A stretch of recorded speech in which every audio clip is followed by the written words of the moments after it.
Meus irmãos, a graça e a paz do Senhor Jesus Cristo a todos. Mais uma vez, aqui na nossa Escola Bíblica Dominical. Primeiro, eu espero que a sua família esteja muito bem na presença do Senhor nesses dias que você tem ficado mais em casa. E antes de nós entrarmos aqui no estudo de hoje, eu quero relembrar você que você precisa, você deve usar estes dias para aproximar-se mais de Deus e das pessoas que estão ao seu lado. Faça desses dias em casa dias de proximidade, onde você possa conversar mais com sua esposa, com seu esposo, com seu pai, com seu irmão, com sua irmã. Ou seja, que a família possa usar esse tempo para realmente ser família na presença do Senhor. Quem sabe esses dias podem ser aproveitados por você para que você possa botar em Deus alguns assuntos que no dia a dia, no corre-corre, antes da quarentena, você não teve tempo de botar. Quem sabe seja esse o tempo de você conversar algumas coisas que faz tempo que você procura um tempo, mas não consegue, é sempre uma coisa muito apressada. Esses dias é para que você possa colocar essas conversas em dia. Esses dias podem ser usados por vocês para testarem uma melhor comunicação em casa, estarem mais juntos, esquecer um pouco o eletrônico e estarem mais juntos. O eletrônico hoje faz parte da nossa vida, mas a gente tem que deixar ele um pouco de lado no dia a dia, para que a gente possa ter mais contatos físicos e agora muito mais, porque estamos todos nas nossas casas. Então eu espero, meus irmãos, em Deus, que vocês estejam bem na presença do Senhor, que está mais perto do que longe. Cada dia que passa é menos um dia.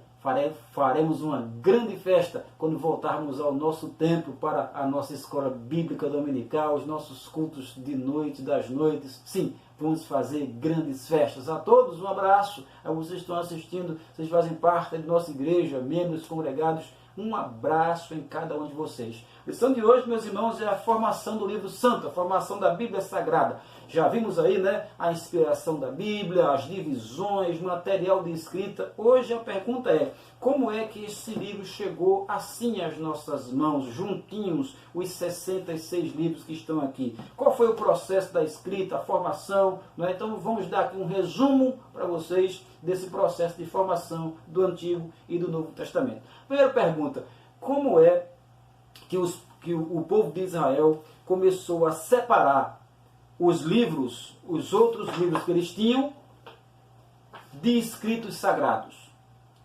Qual foi o dia ou o momento em que alguém disse assim, olha, esse livro aqui não é igual a esses não, esse aqui é diferente, essa parte aqui foi Deus quem inspirou?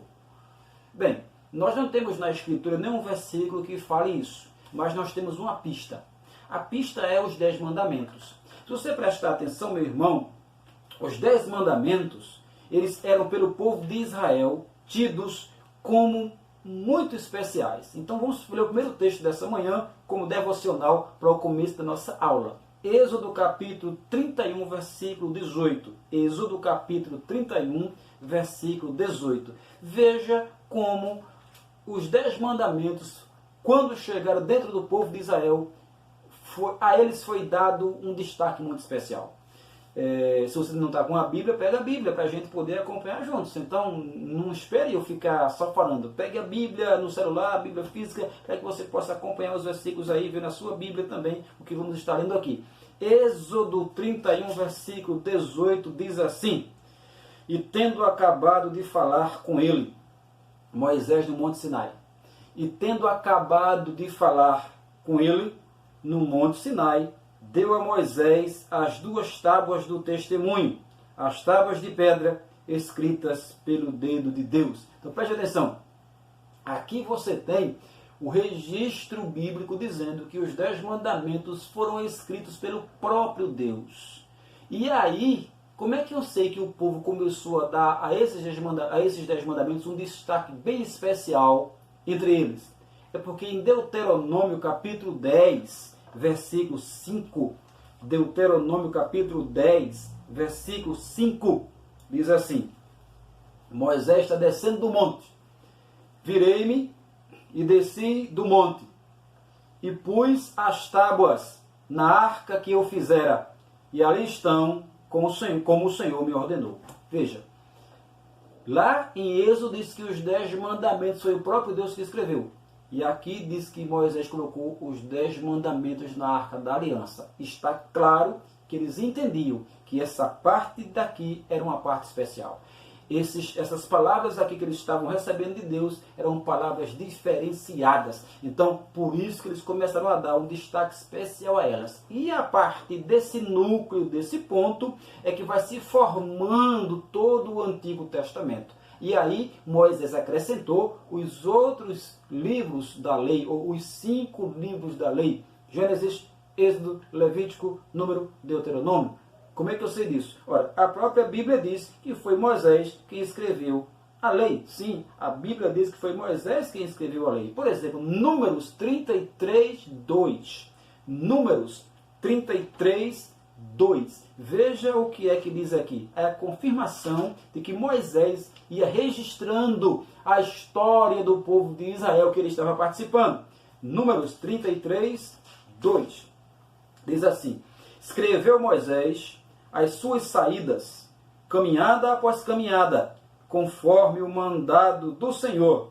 E são estas as suas caminhadas segundo as suas saídas. Olha, Moisés ia escrevendo as saídas, as caminhadas do povo de Israel. E Números 33, 2. Então Moisés está escrevendo. E aqui no primeiro livro dos Reis, capítulo 2, versículo 3, a primeira confirmação de que é Moisés o autor dos livros da lei, porque 1 Reis, capítulo 2, versículo 3, veja como é que está escrito lá, sobre Moisés e os livros da lei. Diz assim, 2, 3, guarda os preceitos do Senhor, teu Deus, para andares nos seus caminhos, para guardares os seus estatutos, e os seus mandamentos, e os seus juízos, e os seus testemunhos. Agora preste atenção, como está escrito na lei de Moisés, para que prosperes em tudo quanto fizeres, e por onde quer que fores. Quem escreveu a lei? Moisés. Então aqui existem muitos outros versículos, claro que eu não vou citar porque nós não temos tempo, mas aqui é um versículo claro, mostrando que Moisés escreveu a lei. E Jesus confirma isso, lá em Marcos capítulo 12. Marcos capítulo 12. O próprio Cristo dá o seu testemunho sobre Moisés como escritor dos livros da lei. Marcos capítulo 12, versículo 26. Está escrito assim, Marcos 12, verso 26. Jesus Cristo diz: quanto à ressurreição dos mortos, não tendes lido no livro de Moisés, no trecho referente à sarça ardente, lá em Êxodo 3, no texto referente à sarça, como Deus lhe falou, eu sou o Deus de Abraão, o Deus de Isaac e o Deus de Jacó. Jesus está confirmando, quem escreveu Êxodo lá, capítulo 3, foi Moisés. Então, sim, a lei de Moisés, os livros de Moisés, o povo judeu sabia e sabe até hoje que foi Moisés quem escreveu. Mas logo depois de Moisés a Bíblia não para, a Bíblia continua. Logo depois vem Josué, vem Juízes e etc. E quando chegamos em Josué, nós temos o registro que Josué escreveu. Josué capítulo 24. Josué capítulo 24. Veja o que diz a palavra do Senhor. Josué capítulo 24. Versículo 26. Versículo 26. Está escrito: Josué escreveu estas palavras no livro da lei de Deus. Tomou uma grande pedra e a erigiu ali debaixo do carvalho que estava em lugar santo do Senhor. Quem escreveu? Josué. Então Josué, claro, é o livro logo que vem após a lei de Moisés. Josué escreveu. Samuel, que nós temos 1º e 2º Samuel, escreveu 1 Samuel capítulo 10. 1 Samuel capítulo 10. 1 Samuel capítulo 10. O versículo, especificamente versículo 25. Veja, a Bíblia está dizendo para nós que os seus autores estão aqui registrados, os nomes deles estão aqui dizendo, eles escreveram. Capítulo 10, versículo 25 de 1 Samuel. Diz assim: declarou Samuel ao povo o direito do reino, escreveu no livro e o pôs perante o Senhor. Então despediu Samuel todo o povo, cada um para a sua casa. Samuel escrevendo o que estava acontecendo na sua época. Então, Samuel foi um dos autores, está claro? Jeremias escreveu, Jeremias capítulo 30, versículo 2. Jeremias capítulo 30, versículo 2. Está escrito assim: porque eis que vem dias,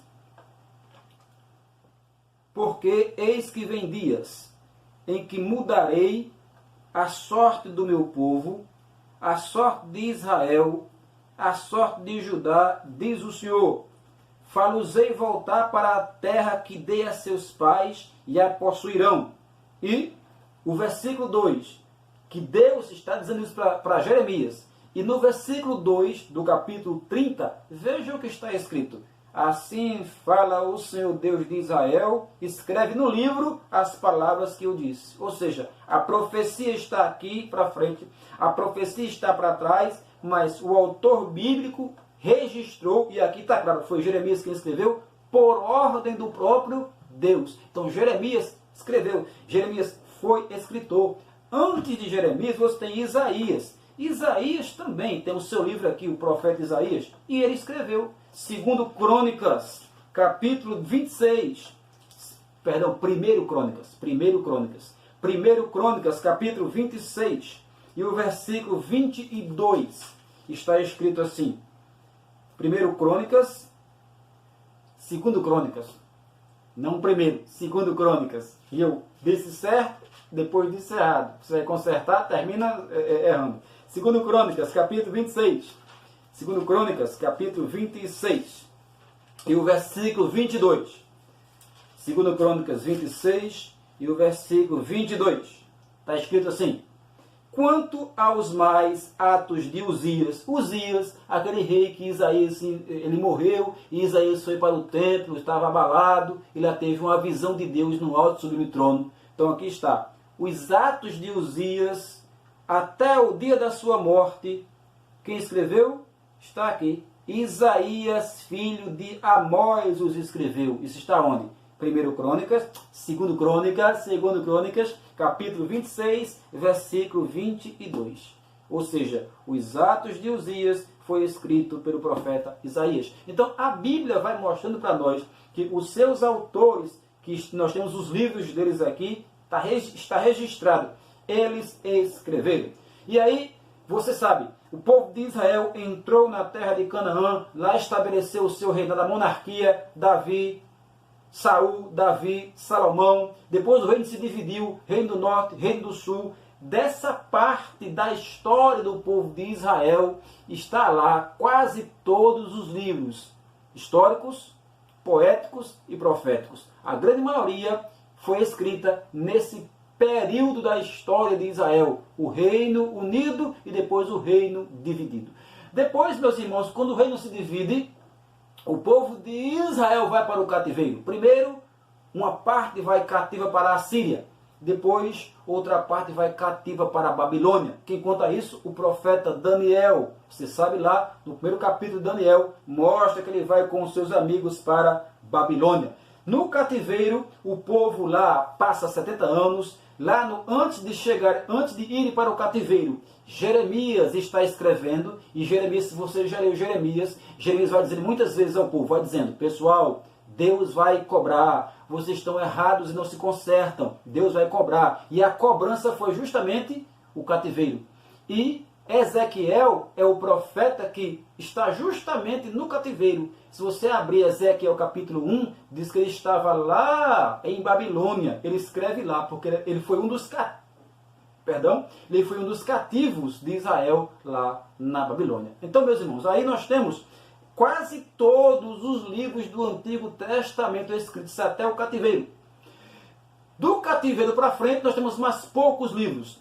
Ageu, Zacarias e Malaquias são os três profetas que animam o povo de Israel, dizendo, Deus vai livrar vocês do cativeiro. Então são profetas que escrevem a volta do povo do cativeiro.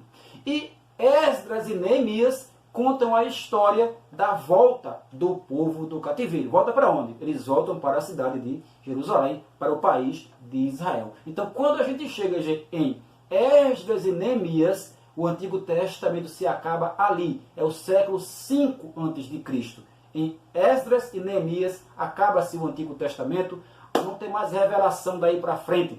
Passa 400 anos sem se levantar profeta em Israel. Por quê? Porque o profetismo do Senhor, o Espírito do Senhor só voltaria a operar na terra quando o Messias chegasse. Lembra de Joel capítulo 2, versos 28 e 29? Está escrito lá: nos últimos dias derramarei do meu Espírito sobre toda a carne, os vossos filhos profetizarão, as vossas filhas, os vossos servos, os velhos, enfim. Lembra da profecia?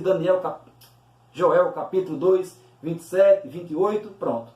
Isso aconteceria quando o Messias chegasse. Quando nós chegamos em Atos dos Apóstolos, capítulo 1, capítulo 2, o apóstolo Pedro, quando diz porque o Espírito Santo está descendo ali sobre o povo, ele diz, olha, está acontecendo aqui o que profetizou Joel. Lembra disso? Pedro diz, está se cumprindo a profecia, o derramamento do Espírito Santo. Esse derramamento só chegaria quando chegasse o Messias. Então, quando o Messias chega, a profecia volta. E como é que a gente sabe disso? A Bíblia mostra. Veja Lucas capítulo 3. Em Lucas capítulo 3, você vai encontrar uma expressão muito familiar. Lucas 3, 1 e 2.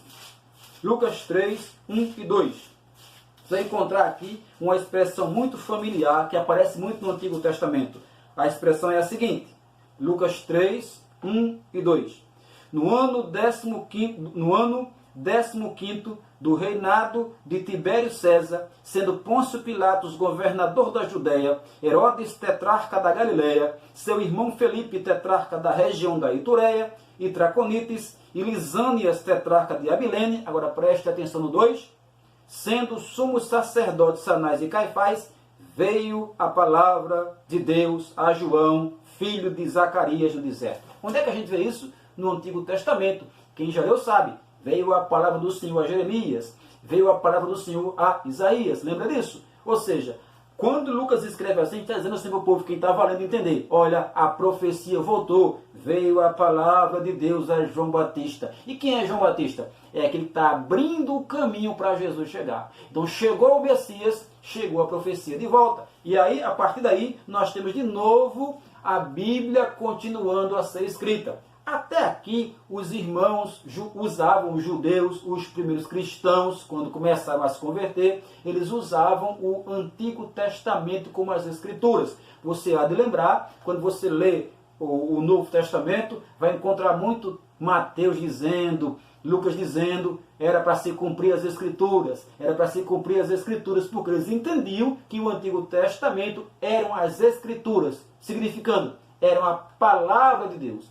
E agora, quando eles começam a escrever, esses homens do Novo Testamento, eles também começam a entender que eles estavam escrevendo a palavra de Deus igual ao Antigo Testamento. Aqui nós temos João Batista, profeta. Os homens que escrevem a história de Jesus estão escrevendo a história da revelação de Deus em Jesus. Porque João 1,18 diz que é em Cristo que Deus se revela a nós. Ninguém jamais viu a Deus, mas Jesus veio para revelá-lo à terra. Então, quando Jesus aqui esteve, a sua história é a história da revelação de Deus. Os evangelhos contam a história da revelação de Deus para o ser humano. É a palavra do Senhor encarnada, o verbo feito carne. Então, Mateus, Marcos, Lucas e João são a palavra de Deus. Depois, nós entramos em Atos dos Apóstolos, que começa a contar a história de como os cristãos deram continuidade à obra de evangelização quando Cristo morreu e foi assunto ao céu. Depois vem Paulo e as suas cartas, os outros apóstolos. Esses irmãos, quando estavam escrevendo, eles sabiam que estavam escrevendo a palavra de Deus. Você quer ver? Veja 1 Coríntios capítulo 14, versículo 37. 1 Coríntios 14, 37. Está escrito lá, Paulo, falando sobre a sua missão de escrever e como ele falava e pregava para os irmãos. 1 Coríntios capítulo 14, versículo 37. Ele diz assim, se alguém se considera profeta ou espiritual, reconheça ser mandamento do Senhor o que eu vos escrevo. Você entendeu? Paulo dizendo, olha gente, o que eu estou escrevendo aqui não é meu não, é mandamento do Senhor. Então ele sabia que a palavra do Senhor estava saindo da sua boca, da sua caneta, da sua pena. 2 Coríntios 13, 3. 2 Coríntios capítulo 13, versículo 3. Paulo diz assim, posto que buscais prova de que em mim, Cristo fala, o qual não é fraco para convosco, antes é poderoso em vós. Olha só a ousadia do apóstolo. Em mim, Cristo fala. As palavras que eu falo não são minhas, são as palavras do próprio Cristo. 1 Tessalonicenses 2,13. 1 Tessalonicenses 2,13. De novo, é o apóstolo Paulo escrevendo. 1 Tessalonicenses 2,13. Outra razão ainda temos nós para incessantemente dar graças a Deus, é que tendo vós recebido a palavra que de nós ouvistes, que é de Deus, acolhestes não como palavras de homem, e sim como em verdade é a palavra de Deus, a qual com efeito está operando eficazmente entre vós os que credes. Você entendeu, Paulo? Paulo diz assim, olha, as palavras que saíram de mim, de nós, dos apóstolos, é realmente de Deus. E vocês receberam ela como palavra de Deus. Então aqui Paulo é claro em dizer que ele considerava-se como um homem que estava falando de Deus para as pessoas, Deus usando para transmitir a sua palavra. Aqui em 1 Timóteo 5,18, Paulo chama Lucas de escritura. Você vai ver, preste atenção, olha para mim agora. A palavra escritura na Bíblia é um termo técnico. Ninguém chamava a escritura qualquer livro, não. Para chamar um livro de escritura, a pessoa tinha que saber que aquele livro era inspirado por Deus. Agora veja como é que Paulo fala do Evangelho de Lucas. Veja, 1 Timóteo 5,18. 1 Timóteo 5,18 está escrito assim. Pois a Escritura declara, não amordaces o boi quando pisa o trigo. E ainda, o trabalhador é digno do seu salário. Onde é que está isso? Você sabe? Veja Lucas capítulo 10, versículo 7. Lucas capítulo 10, versículo 7. Lucas capítulo 10, versículo 7. Está escrito assim. Permaneçam na mesma casa, comendo e bebendo de tudo que eles tiverem, porque digno é o trabalhador do seu salário.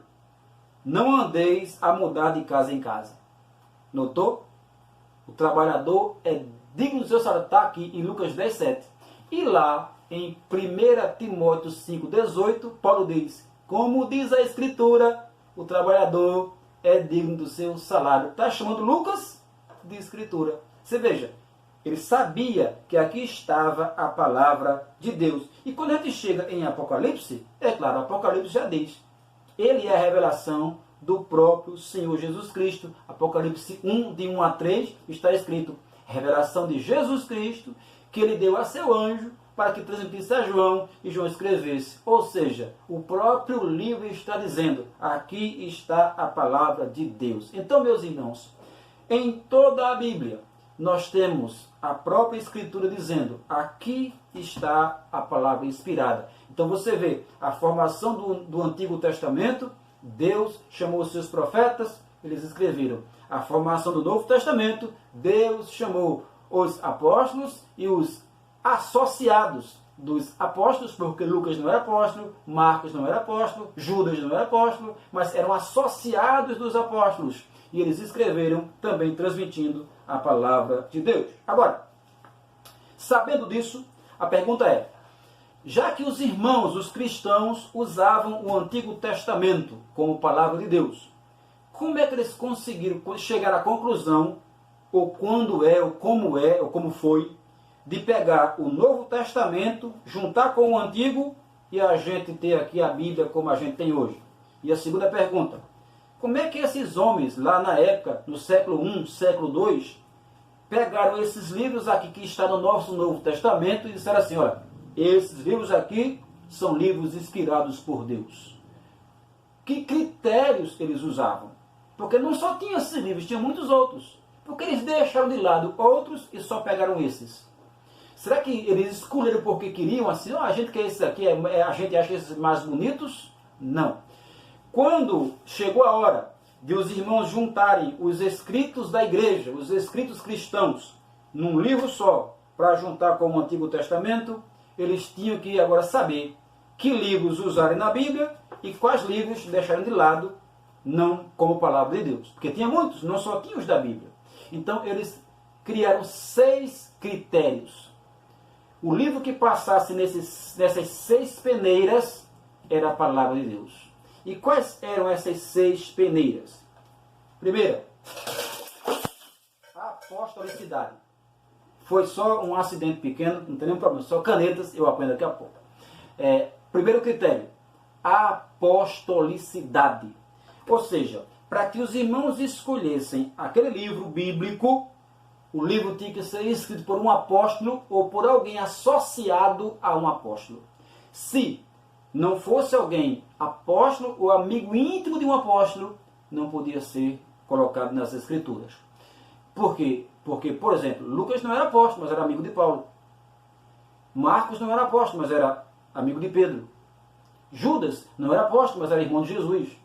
Então, ou era apóstolo ou associado a um apóstolo. Esse era o critério da apostolicidade. Segundo critério, circulação. O livro deveria ser lido e circular em todas as igrejas. Não era assim, esse livro está aqui, a gente vai botar ele na Bíblia. Não. Esse livro aí já é usado pelos irmãos, todo mundo já usa, os crentes, os cristãos já usam, as igrejas já. Então, ok. Então tinha que ser aprovado por todas as igrejas. Não era apenas um livro que alguém achava legal e tinha que colocar. Ele tinha que ter circulação em todas as igrejas. Terceiro critério, caráter concreto. O que é isso? O livro não podia ter fantasia ou história inventada. Tinha que ser um livro que tinha histórias verdadeiras, fatos concretos. Então, caráter concreto do livro, não invenções. Quarto critério, ortodoxia. O que é isso? Essa palavra parece nome de remédio, ortodoxia.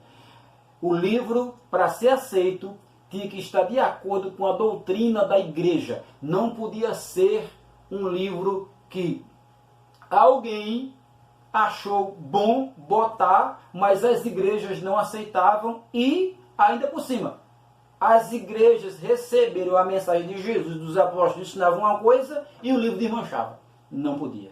O livro não podia desmanchar a doutrina apostólica. Tinha que estar de acordo com a doutrina ensinada por Jesus e os seus apóstolos. Não podia ser um livro diferente do que os irmãos já ensinavam oralmente. Porque a Bíblia diz que os apóstolos começaram a pregar e a igreja foi crescendo. Não tinha ainda os livros escritos, mas tinha a pregação dos apóstolos. E se você prestar atenção em Atos 4:32, diz que os irmãos, quando a igreja foi formada lá em Atos, perseveravam na doutrina dos apóstolos. Mas de onde eles tiravam? Era o ensino oral dos apóstolos, do dia a dia, a pregação na igreja. Depois é que aquele ensino oral passou a estar escrito. Então, a Bíblia, os livros do Novo Testamento, não poderiam ser contrários ao ensino oral. A doutrina dos apóstolos tinha que ser ortodoxo.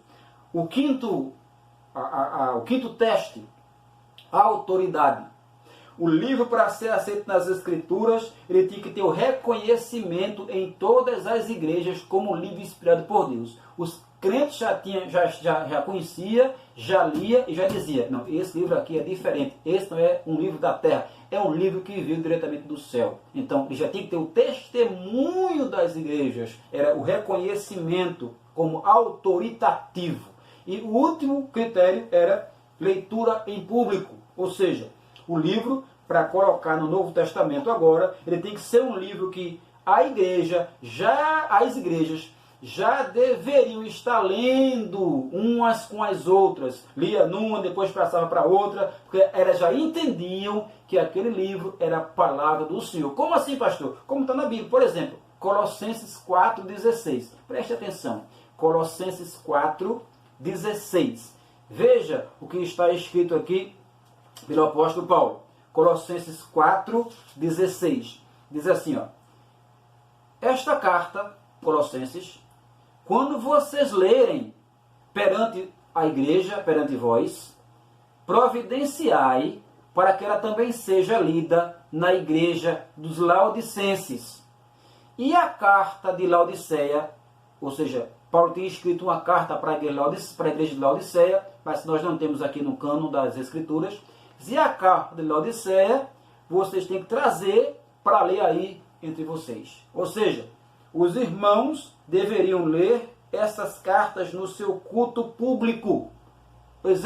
Outro exemplo, 1 Tessalonicenses 5,27. 1 Tessalonicenses 5,27. Paulo diz assim, ó, eu conjuro-vos pelo Senhor que esta carta seja lida a todos os irmãos. Ou seja, as cartas eram escritas pelos apóstolos, eram lidas em público. Se não fosse uma carta usada na igreja, um livro, um evangelho, não poderia ser aceito como parte da Bíblia Sagrada. Então, com esses 6 testes, apostolicidade, circulação nas igrejas, o caráter concreto, não era fantasia, não tinha história inventada, a ortodoxia, não fugia da doutrina, a autoridade, as igrejas reconheciam como palavra de Deus, e a leitura em público, os irmãos liam uns nas igrejas dos outros e assim iam trocando. Com esses 6 testes, só passaram neles os 27 livros que nós temos aqui no nosso Novo Testamento. Por isso eles estão juntados aos 39 do Antigo Testamento, perfazendo 66, que é a quantidade total de livros que a gente tem aqui em nossa Bíblia Sagrada. Então, meus irmãos, rapidamente aqui, esse é o resumo da lição 3, a formação das Escrituras Sagradas. O Antigo Testamento, Deus chama seus profetas e eles escrevem, Deus orienta, e nós temos 39 livros. E os irmãos judeus já aceitavam como palavra do Senhor. Quando começa o Novo Testamento, os cristãos começam usando o Antigo Testamento e entendendo que ele era a palavra do Senhor. Mas também os próprios cristãos, os apóstolos, vão escrevendo outros livros. E aí eles, nesses 6 critérios aqui, eles juntam esses 27 livros que eles escreveram aos 39 do Antigo Testamento. E aí nós temos agora a Bíblia completa, com a Antiga e a Nova Aliança. A Antiga Aliança profetizava a Nova, lá em Jeremias 31. E quando chega a Nova, os irmãos escrevem os escritos da Nova Aliança, que é o Novo Testamento, e juntam a Antiga. E nós temos as Escrituras Sagradas com 66 livros. Essa é, rapidamente aqui, a formação das Escrituras, a formação do livro santo. Espero que você tenha entendido.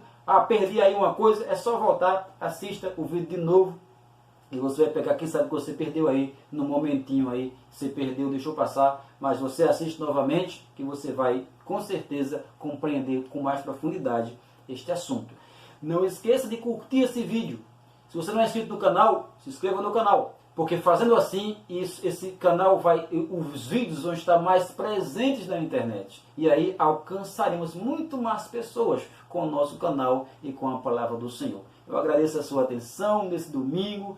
Eu rogo as bênçãos do Senhor sobre a sua casa e sobre a sua família. Que Deus lhe abençoe, abençoe este dia, tire este dia para realmente estar diante do Senhor. E logo mais, às 18 horas, estaremos aqui no nosso canal para cultuar ao Senhor e louvar ao seu nome. Deus abençoe você, Deus abençoe a sua casa. E vamos orar para nós nos despedirmos nesta manhã. Nosso Deus e nosso Pai, nós te louvamos por essa manhã, pelo estudo da Tua Palavra, Senhor, e pela bênção, pela dádiva da Bíblia Sagrada que o Senhor nos concedeu. Pai eterno, nos ajuda a amar a Tua Palavra e aplicá-la à nossa vida. Abençoa este dia, que nós tiremos esse dia para estar em Tua presença, Pai. Abençoa todas as famílias reunidas que estão assistindo esta programação. Abençoa cada um e cada uma, Senhor. Nós pedimos em nome de Jesus Cristo. Amém. Deus lhe cubra de saúde e paz e bênção na sua casa e até às 18 horas, se Deus assim nos permitir. Deus abençoe e até mais tarde, se Deus quiser.